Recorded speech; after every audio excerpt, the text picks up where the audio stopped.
네, 함께 말씀을 보겠습니다. 창세기 27장 1절부터 14절까지 말씀을 저와 여러분 교독으로 읽어가겠습니다.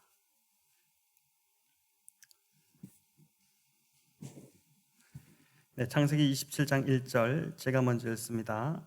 이삭이 나이가 많아 눈이 어두워 잘 보지 못하더니 맏아들 에서를 불러 이르되 내 아들아 하매 그가 이르되 내가 여기 있나이다 하니 이삭이 이르되 내가 이제 늙어 어느 날 죽을는지 알지 못하니 그런즉 네 기구 곧 화살통과 활을 가지고 들에 가서 나를 위하여 사냥하여 내가 즐기는 별미를 만들어 내게로 가져와서 먹게 하여 내가 죽기 전에 내 마음껏 내게 축복하게 하라. 이삭이 그의 아들 에서에게 말할 때에 리브가가 들었더니 에서가 사냥하여 오려고 들로 나가매 리브가가 그의 아들 야곱에게 말하여 이르되 내 아버지가 내 형 에서에게 말씀하시는 것을 내가 들으니 이르시기를 나를 위하여 사냥하여 가져다가 별미를 만들어 내가 먹게 하여 죽기 전에 여호와 앞에서 내게 축복하라 하셨으니 그런즉 내 아들아 내 말을 따라 내가 내게 명하는 대로 염소 떼에 가서 거기서 좋은 염소 새끼 2마리를 내게로 가져오면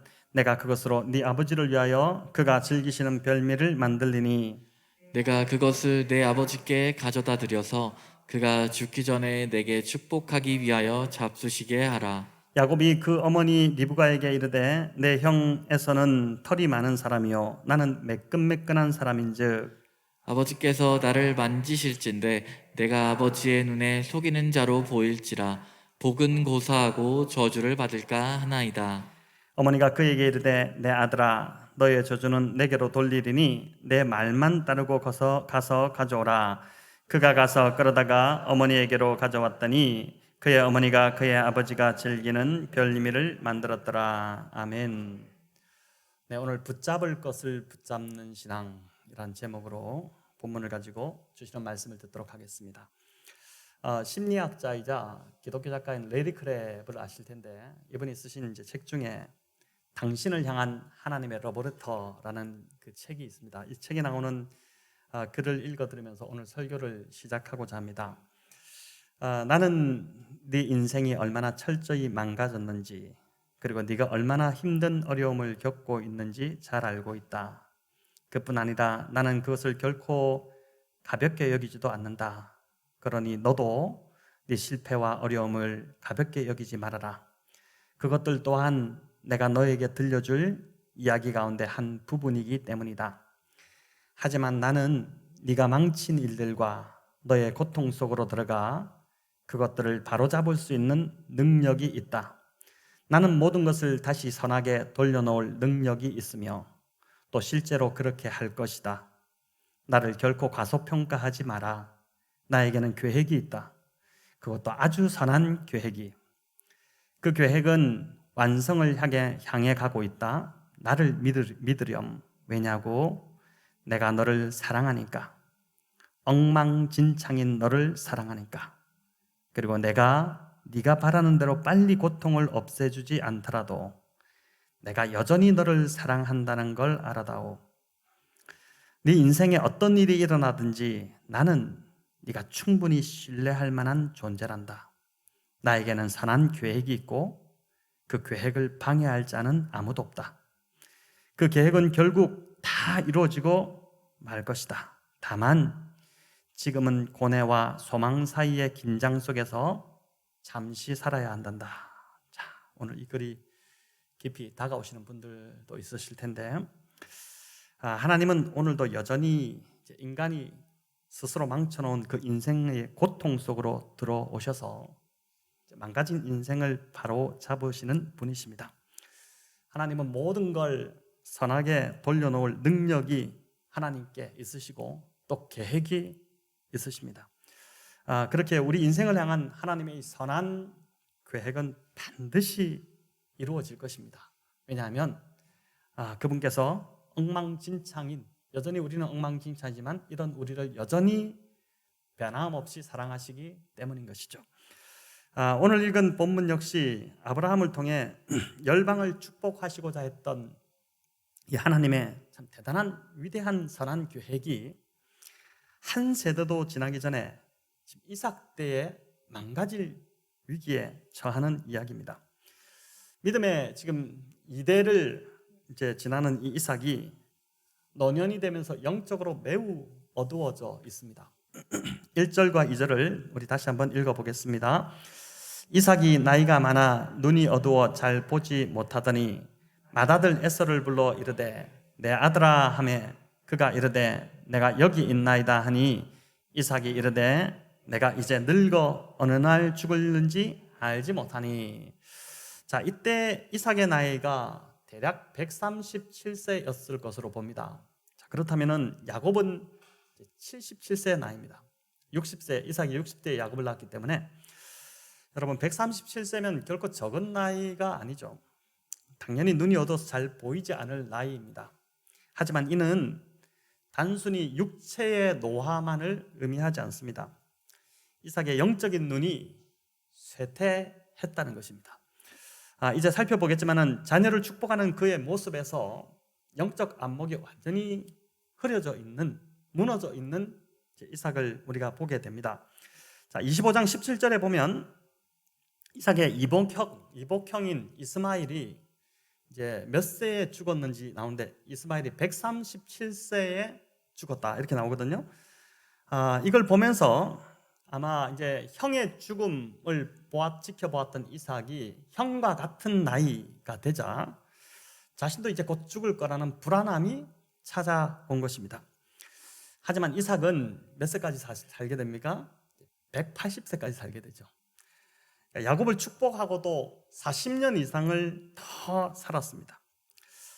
그래서 사람의 목숨이라는 것은 하나님께 달린 것이기 때문에 여러분 미리 염려할 필요가 없는 것이죠. 우리가 뭐 상황을 고려해서 또 나의 육체적인 어떤 처지를 보면서 나는 이렇게 죽을 것, 이렇게 할 것이 아니라 하나님께 달려있기 때문에 하나님께 맡겨드리면 되는 것입니다. 이삭은 자신이 곧 죽을 것 같았지만 무려 그 이후에 40년을 더 살았던 것이죠.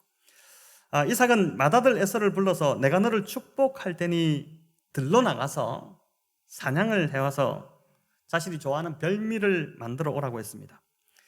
기분 좋게 그걸 먹고 마음껏 축복하겠다 그렇게 한 것이죠.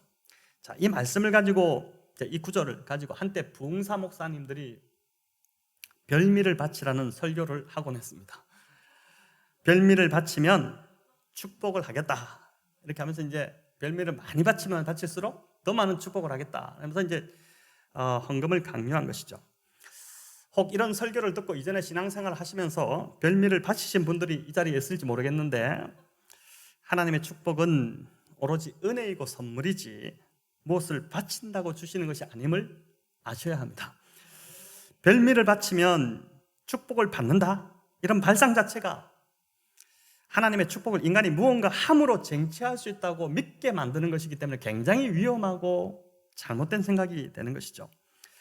이삭이 지금 믿음의 대를 잇는 이 중요한 축복을 앞두고 별미를 먼저 만들어 오라 한 것 이 자체가 그가 지금 영적으로 얼마나 어두워져 있는지를 보여주는 것입니다. 27장 전체를 보시면요 별미라는 단어가 무려 몇 번이 나오냐면 6번이나 나옵니다. 또 사냥감, 사냥한 짐승 이게 8번 나오고 내가 좋아하는 음식 이게 3번이나 나옵니다. 내가 좋아하는 음식, 내가 좋아하는 음식 계속 이게 반복되는 것이죠. 표현이 좀 그렇지만 이삭이 마치 먹을 것에 환장한 사람처럼 보입니다. 또한 본문 3절 4절을 보면 나라는 말이 5번이나 반복되는 것을 보게 되는데 우리 3절 4절을 같이 한번 읽어볼까요? 그런즉 네 계구 곧 화살통과 활을 가지고 들에 가서 나를 위하여 사냥하여 내가 즐기는 별미를 만들어 내게로 가져와서 먹게 하여 내가 죽기 전에 내 마음껏 내게 축복하게 하라. 자, 여기도 보면 나를 위하여 내가 즐기는 내게로 가져와서 먹게 하라 이런 말들이 반복되죠. 이삭이 지금 자신이 축복의 주체가 되려고 하는 것입니다. 축복은 하나님이 주시는 것인데 마치 자신이 축복을 줄 수 있는 것처럼 착각해서 내 입을 즐겁게 하면 내가 마음껏 축복하겠다 이렇게 한 것이죠. 자, 이것만 보더라도 이삭이 얼마나 지금 영적으로 둔감해져 있는지를 알 수 있습니다. 축복은 누가 주십니까? 당연히 하나님이 주시는 것이죠. 이삭이 축복을 줄 수 있는 것이 아닙니다. 마찬가지로 목사가 성도를 위해 축복 기도를 해줄 수는 있지만 목사가 축복을 줄 수 있는 것은 아닙니다. 성도가 또 서로를 위해서 축복 기도를 해줄 수는 있지만 축복을 주시는 분은 누구시라고요? 하나님이신 것이죠. 이삭의 이제 더 큰 문제가 또 보이는데, 이삭의 더 큰 문제는 하나님의 말씀을 굉장히 가볍게 여겼다는 데 있습니다. 여러분, 26장에서 우리가 지난주 살펴보았지만 그가 흉년이 들었을 때 말씀에 그대로 순종해서 애굽으로 내려가지 않고 식량이 있고 물이 있는 풍부한 애굽으로 가지 않고 그냥 그랄 땅에 머물렀습니다. 하나님은 그런 이삭을 참 어여삐 여기셔서 축복을 해주시는데 그의 농사에 100배의 결실을 맺게 그렇게 하셨습니다. 그런데 나이가 들자 그는 하나님의 선택이 지금 에서가 아닌 야곱이라는 것을 알고 있음에도 그 말씀을 무시하고 에서를 축복하려고 합니다. 리브가가 임신했을 때 태에서 쌍둥이가 막 싸우니까 참 웃기는 이야기죠. 근데 에서가 이제 리브가가 걱정이 되어서 기도의 자리로 나갔는데 그때 하나님께서 분명히 큰 자가 어린 자를 섬길 것이다 이렇게 이제 말씀하셨습니다. 리브가가 이 중요한 이야기를 남편 이삭에게 하지 않았을 리가 없습니다. 하지만 이삭은 이 말을 나이 들면서 그냥 가볍게 여기고 잊어버리고 하나님 말씀이 아닌 세상 기준을 따라서, 세상은 그때 당연히 장자가 축복을 받는 것이죠. 또 자기 마음이 끌리는 것을 따라서 에서를 축복하고자 한 것입니다. 자, 25장 28절은 이삭이 에서를 왜 좋아했는지 그 이유를 알려주는데 우리 여기 같이 읽어보겠습니다. 이삭은 에서가 사냥한 고기를 좋아하므로 그를 사랑하고 리브가는 야곱을 사랑하였더라. 여기 보세요. 이삭이 큰아들 에서를 사랑한 이유가 고작 그가 사냥한 고기를 좋아했기 때문이다 이렇게 하죠. 여러분, 오늘 본문 27장 4절을 히브리 원문으로 보면 어떻게 되냐면은 이삭이 사슴고기를 입에 문 사람이다 이렇게 되어 있습니다. 사슴고기를 입에 문 사람처럼 이렇게 표현이 되어 있는데, 집에서 아이들에게 이제 아빠가 또는 엄마가 어떤 사람인지 한번 표현해 볼래? 이렇게 물어본다면 오늘 집에서 한번 해보십시오. 뭐라고 아이들이 대답할까요? 아이들은 솔직하기 때문에 이제 자기들 평소에 보고 느낀 그대로 이제 이야기를 할 겁니다. 혹시 엄마는 늘 TV만 보는 사람, 아빠는 늘 잠만 자는, 아니면 늘 핸드폰만 보고 있는 사람, 뭐 이렇게 여러분 비친다면은 어떻겠습니까? 지금 성경 히브리 원문이 이삭의 노년에 대해서 이야기하는데 이삭을 사슴고기를 입에 물고 있는 사람, 늘 사슴고기만 입에 물고 있는 사람으로 지금 그렇게 평가를 하고 있다는 것입니다. 믿음의 사람이 어쩌다가 이 지경까지 됐는지 참 안타까운 것이죠. 26장에서 그랄왕 아비멜렉이 이삭에게 뭐라고 했습니까? 여호와께서 너와 함께 계심을 우리가 보았다 이렇게 얘기했고, 또 이삭 너는 여호와께 복을 받은 자다. 참 이런 대단한 고백까지 그가 받았었는데 그렇게 믿음이 좋고 말씀대로만 살던 이삭이 나이 들어서 지금 이렇게 변질되고 있는 것입니다.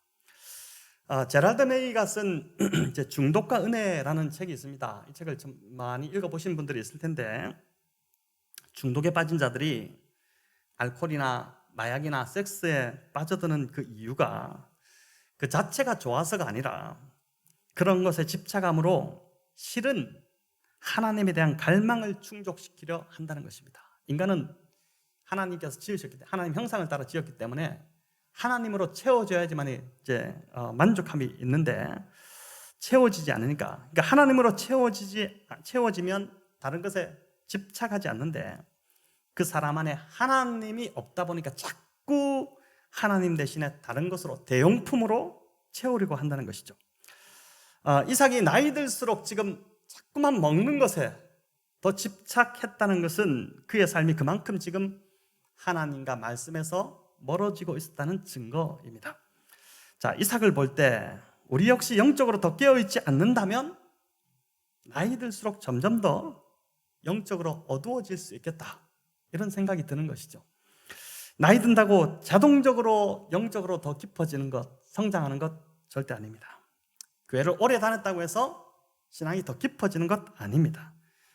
계속 말씀을 붙들려고 하고 기도에 더 깨어 있으려고 하지 않으면 어느 순간에 마음이 텅 비게 되고 그 허한 마음을 자꾸 세상적인 것, 먹는 것으로 채우려고 하면서 영적으로 점점 더 어두워지게 되는 것이죠. 오히려 이삭이 그랄에서 우물을 가지고 이 그랄의 목자들과 치열하게 싸울 때는 더 기도하고 더 하나님을 의지했습니다. 그런데 그랄 왕과 평화 협정을 맺고 물질적으로 지금 아주 부유해지자, 또 평안이 오자, 아무 걱정이 없게 되자 영적 나태함이 서서히 그를 잡아먹기 시작한 것입니다. 그래서 하나님을 찾지 않아도 될 만큼 삶이 안정되고 풍요로워지는 것, 복이 아니라 사실은 해악이 될 수 있는 것입니다. 이제 어느 정도 영적인 긴장감이 계속 내 삶에서 있는 것, 또 어떤 문제들이 계속해서 조금씩 있는 것, 이게 오히려 하나님을 더 의지하게 하고 붙들게 하는 것이죠. 지금 영적으로 어두워진 이삭은 이제 더 이상 성경에 나타나지 않습니다. 35장 말미에 보면 야곱이 돌아갔을 때 이삭이 180세에 죽었다는 것을 잠시 언급만 할 뿐, 이삭은 영적으로 회복되었다는 말이 없이 그냥 여기 오늘로 성경에서 믿음의 2세대인 이 이삭이 사라집니다. 이 참 얼마나 안타까운 이야기입니까? 자, 여러분, 이제 두 번째로 리브가를 우리가 좀 살펴볼 필요가 있는데, 에서가 아닌 야곱을 하나님이 선택하셨다는 이 말씀을 이삭은 가볍게 여겼지만 리브가는 그 말씀을 직접 듣고 평생에 마음에 담아두었습니다. 5절에 보면 이삭이 에서에게 한 말을 리브가가 들었는데 곧바로 아들 야곱을 불러서 계책을 그가 마련합니다. 에서가 들로 짐승을 잡으러 가는 그 사이에 야곱에게 새끼 염소 2마리를 잡아서 오라고 그러죠. 그것을 잡아서 별미를 만든 것입니다. 평생 남편의 식사를 그가 준비했기 때문에 뭘 남편이 좋아하는지 알죠. 어떤 입맛인지 알기 때문에 그 딱 맞는 그 별미를 이제 준비한 것이고, 또 그것만 한 것이 아니라 야곱을 지금 변장시킵니다. 염소 새끼 2마리를 잡아서 그 털로 야곱의 팔과 목 부분을 이제 다 감싼 것입니다. 에서는 태어날 때부터 털이 많았고 또 야곱은 매끈한 피부였기 때문에 아버지를 속이기 위해서 지금 이런 분장을 하는 것이죠. 그러니까 대충 분장을 한 것이 아니라 보면은 이제 염소털을 가지고 나서 그걸 막 잔털을 깎기도 하고 에서의 털 정도로 대충 아버지가 속을 수 있도록 이제 그렇게 막 만들었을 것입니다. 자, 그런데 가만히 생각해 보면 이 상황이 굉장히 우스꽝스러운 상황입니다. 앞에서도 말씀드렸지만 지금 야곱의 나이가 77세입니다. 리브가의 나이는 이삭이 40세 때 결혼했기 때문에 결혼할 당시 한 20년 차이 난다 보더라도 지금 이 상황이 리브가가 한 117세 정도 되는, 당신 나이를 좀 당신은 오래 살았다 이거 감안하더라도 지금 야곱이 77세 할아버지인데 117세 할머니가 분장을 해준다고 해서 그걸 믿고 가만히 지금 앉아서 분장을 받고 있습니다. 이 상황이 참 웃기는 상황이죠. 우리는 이 본문을 읽으면서 야곱이 한 20대의 청년 정도로 생각하겠지만 77세의 할아버지가 더 나이 많은 그 할머니가 꾸며주는 분장을 지금 아기처럼 앉아서 그 받고 있는 그런 상황입니다. 그러니까 이게 얼마나 코미디 같은 집안입니까? 리브가의 문제는 약속을 기다리지 못하고 자신이 직접 이루려고 한 것입니다. 그녀는 분명히 쌍둥이를 가졌을 때에 큰 자가 작은 자를 섬길 거라는 하나님의 말씀을 들었습니다. 뱃속에서부터 두 아이가 얼마나 심각하게 싸웠으면 기도를 다 했겠습니까? 너무나도 이게 괴로우니까 기도를 했는데 그때 하나님이 이미 내가 어린 자를 선택했다는 그 말씀을 하셨고 그 말씀을 절대 잊지 못했던 것이죠. 하나님이 말씀하셨으면 어떻습니까? 하나님이 반드시 이루십니다. 리브가는 하나님의 말씀을 믿고 그냥 기다리기만 하면 되는 것이었죠. 그런데 리브가는 이삭이 에서를 축복한다는 그 말을 엿듣고, 이 엿들은 게 문제인데 이걸 듣고 조바심이 나서 자신이 직접 나서서 일을 저질러 버렸습니다. 그래서 참 보니까 우리 신앙생활에도 보면 뭐가 문제냐면 늘 조바심, 이게 문제를 일으킵니다. 자, 이 일로 리브가는 사랑하는 아들 야곱을 자신의 오빠가 있는 멀리 그 밧단 아람으로 피신을 시킬 수밖에 없었고, 그런데 그것이 야곱과의 마지막이 될 줄을 어떻게 알았겠습니까? 참 안타깝게도 야곱이 타향살이를 마치고 돌아왔을 때 리브가는 이미 죽어서 조상의 묘인 막벨라굴에 묻혀 있는 상태였습니다. 이제 본문 13절에 보면 그녀가 너무 대담한 말을 한 것을 보게 되는데 우리 11절부터 13절을 읽어보겠습니다. 야곱이 그 어머니 리브가에게 이르되 내 형 에서는 털이 많은 사람이요 나는 매끈매끈한 사람인즉 아버지께서 나를 만지실진데 내가 아버지의 눈에 속이는 자로 보일지라 복은 고사하고 저주를 받을까 하나이다. 어머니가 그에게 이르되 내 아들아 너의 저주는 내게로 돌리리니 내 말만 따르고 가서 가져오라. 자, 말을 여러분 함부로 하면 안 되는 것인데 이 말대로 진짜 그녀의 삶은 아주 저주스러운 삶이 되어버렸습니다. 평생을 아끼고 사랑한 아들, 그 아들의 얼굴을 보지 못하고 얼마나 몇십 년 동안 보고 싶었겠습니까? 죽을 때조차도 그 아들을 보지 못하고 눈을 감았으니 참 이 인생이 안타까운 인생이 된 것이죠. 하나님의 약속을 그가 받았습니다. 그 약속을 들었으면 그걸 끝까지 믿었으면 믿고 기다렸으면 하나님이 하셨을 텐데 그걸 믿지 못하고 자기가 그냥 하려고 하는 바람에 이런 어려움을 겪은 것이고 야곱은 어차피 하나님이 축복하시려 했기 때문에 축복을 받을 텐데 그걸 믿지 못해서 그걸 기다리지 못해서 참 안타까운 상황을 맞이한 것입니다. 자, 이제 세 번째로 우리 에서를 살펴보고자 하는데 여러분 에서의 문제는 무엇이었을까요? 에서는 믿음의 가족 안에 있지만 영적인 것에 관심이 없었던 대표적인 인물이었습니다. 이제 그는 아버지 이삭 때문에 하나님에 대해서 알고 있었지만 육적인 것들을 너무 좋아하다 보니까 세상적인 것들을 너무 사랑하다 보니까 하나님을 향해 목말라 하지 않는 자들의 마치 대명사처럼 돼버린 것입니다.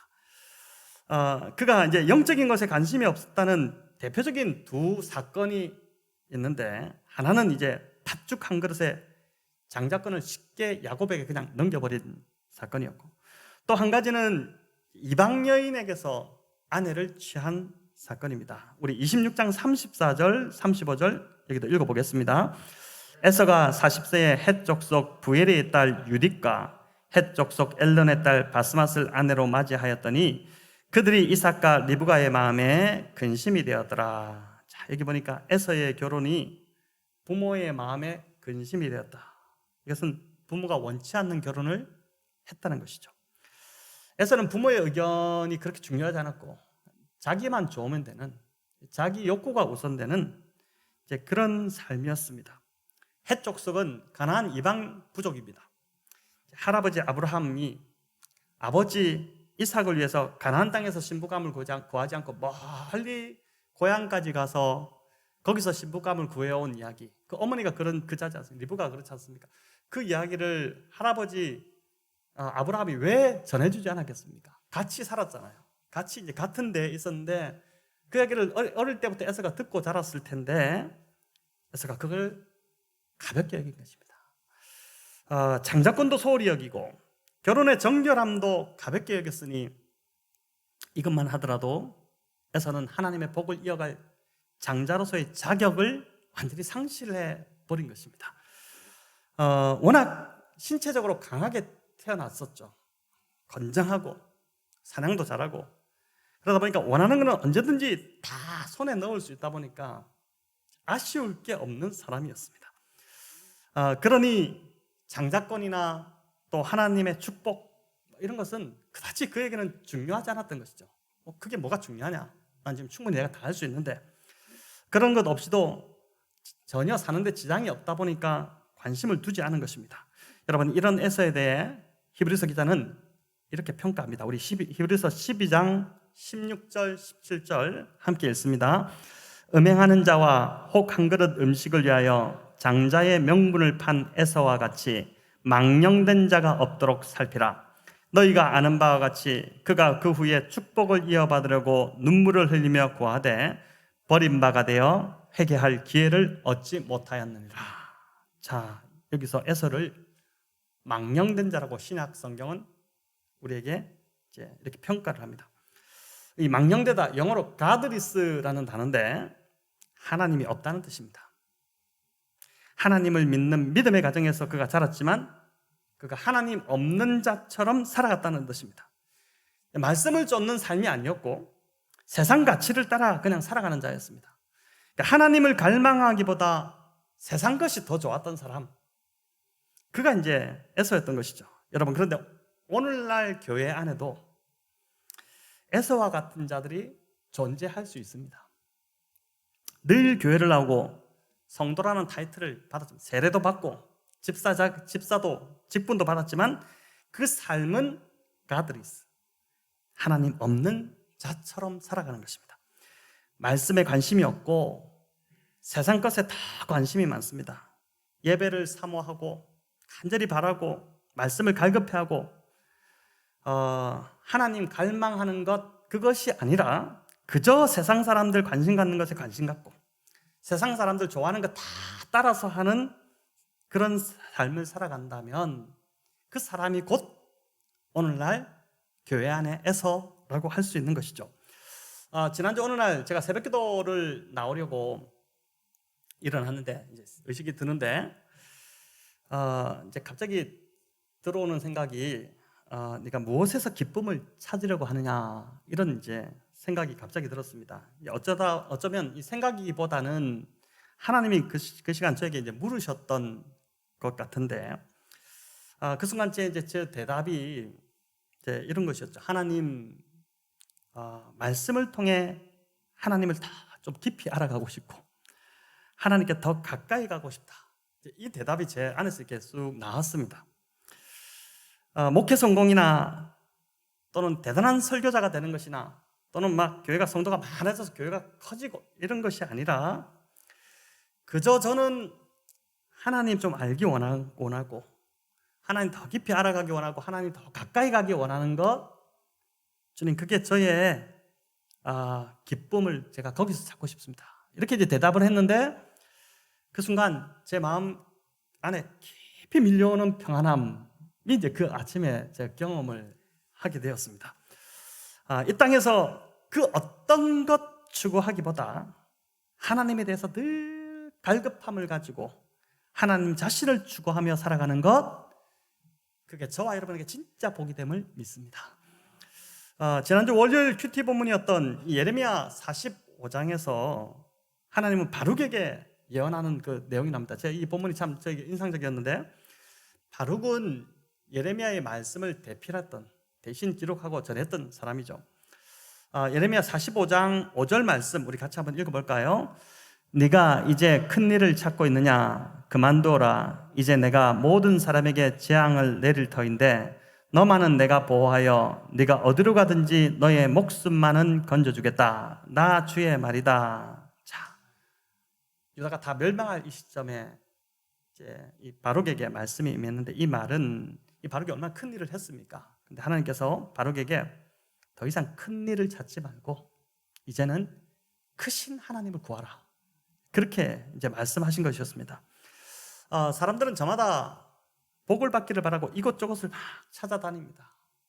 이제 또 병이 낫기를 원해서 또 이곳저곳을 찾아다니기도 하죠. 그러나 정작 복을 주시는 하나님을 찾는 것, 그게 가장 큰 복이라는 것을 이제 말씀하시는 것이죠. 무엇보다 하나님을 구하기 위해서는 하나님 말씀을 가까이 하고 붙들어야 하는데, 이삭과 에서를 볼 때 하나님 말씀을 가볍게 여기면 감각적인 것에 관심을 둘 수밖에 없고, 그러면 인간은 감각적인 것만 더 발달될 수밖에 없다는 이제 그 생각을 이제 말씀에서 보게 됩니다. 야곱이 분장해서 이삭에게 들어간 사건에서 이를 볼 수 있는데, 우리 본문 21절 23절을 우리 같이 한번 읽어볼까요? 이삭이 야곱에게 이르되 내 아들아 가까이 오라. 네가 과연 내 아들 에서인지 아닌지 내가 너를 만져보려 하노라. 야곱이 그 아버지 이삭에게 가까이 가니 이삭이 만지며 이르되 음성은 야곱의 음성이나 손은 에서의 손이로다 하며 그의 손이 형 에서의 손과 같이 털이 있으므로 분별하지 못하고 축복하였더라. 자, 여기 보니까 이삭이 이게 아닌 것 같으니까 내 아들 에서가 맞느냐? 24절에서도 재차 묻습니다.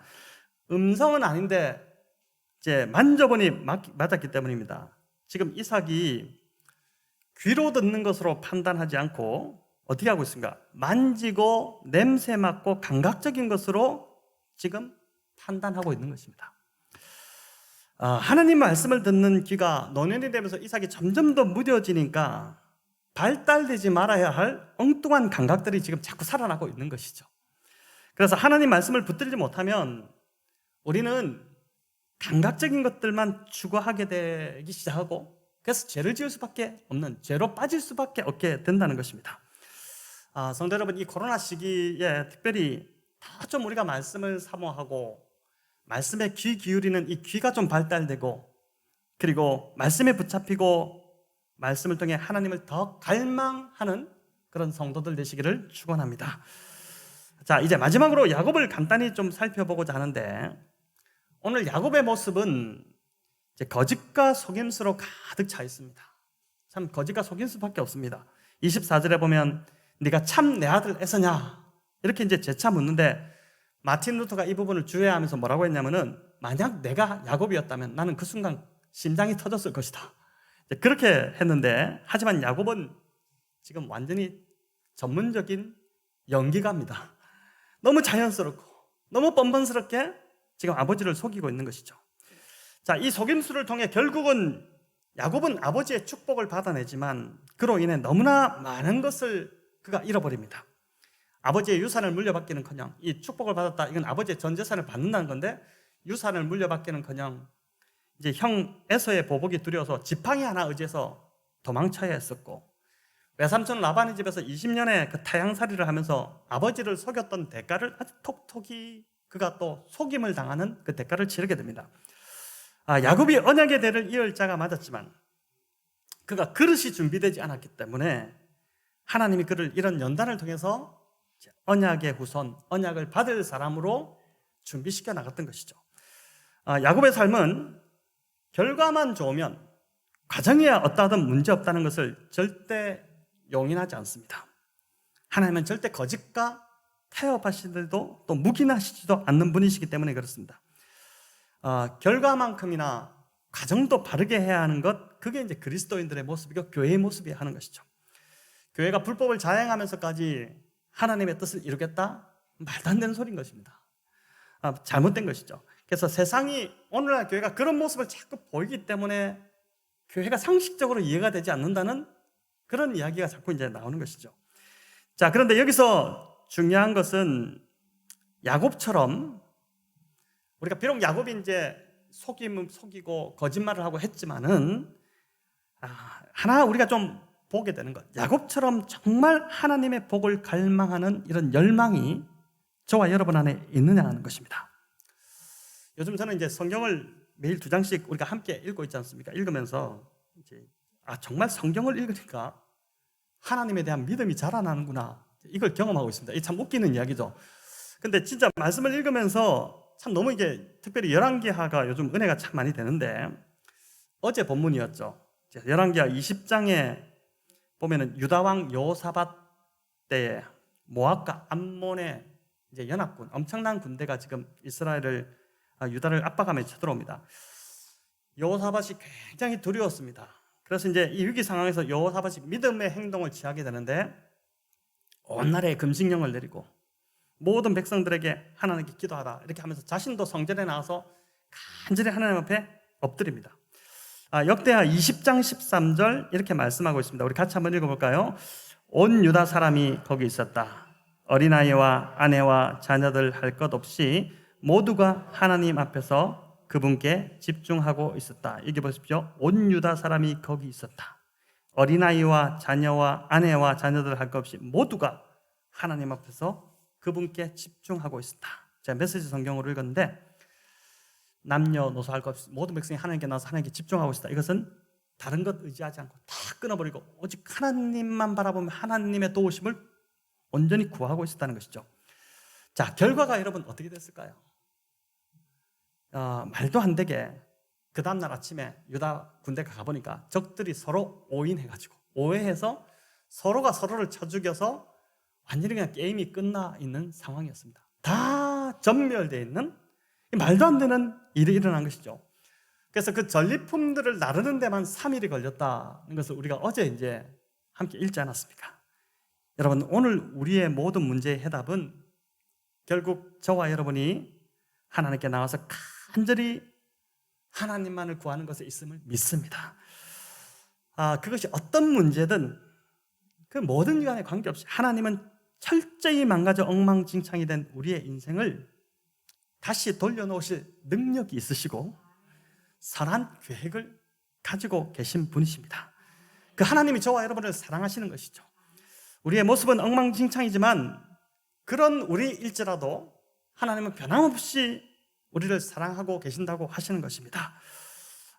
여러분, 이번 주 우리가 읽은 역대하 16장 9절 같이 읽고 좀 말씀을 맺으려고 하는데 우리 같이 한번 읽어볼까요? 여호와의 눈은 온 땅을 두루 감찰하사 전심으로 자기에게 향하는 자들을 위하여 능력을 베푸시나니 이 일은 왕이 망령되이 행하였은즉 이후부터는 왕에게 전쟁이 있으리라 하매. 아멘. 자, 이 말씀은 유다 왕 아사를 향한 선견자 하나니의 책망이었습니다.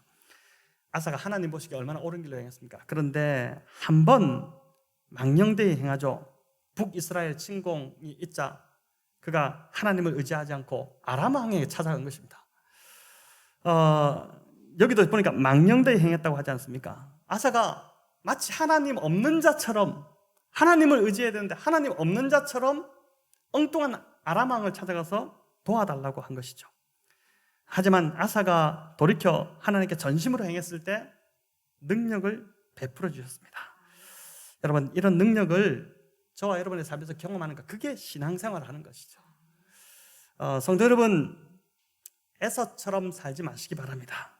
교회 다니면서도 마치 하나님 없는 자처럼 행하지 마시고 세상 의지해서 세상 힘으로 도움을 받아서 문제를 해결하려고 하지 마시기 바랍니다. 야곱처럼 진짜 우리가요 간절히 하나님 앞에 나와서 하나님만 붙들고 간절히 갈망하며 이 여호사밧 때 모든 백성들이 진짜 하나님만 바라보고 있었는데 하나님 도와주셔야지만 오직 하나님만이 우리를 살릴 수 있습니다. 이 고백으로 부르짖었을 때 기적이 일어났던 것처럼 오늘도 하나님은 하나님 앞에 나와 전심으로 하나님을 부르짖는 자에게 뭐라고 합니까? 능력을 베푸신다는 것이죠. 그래서 이런 능력, 이번 한 주 이런 하나님의 능력 베푸심을 경험하는 저와 여러분 다 되시기를 주님의 이름으로 축원합니다.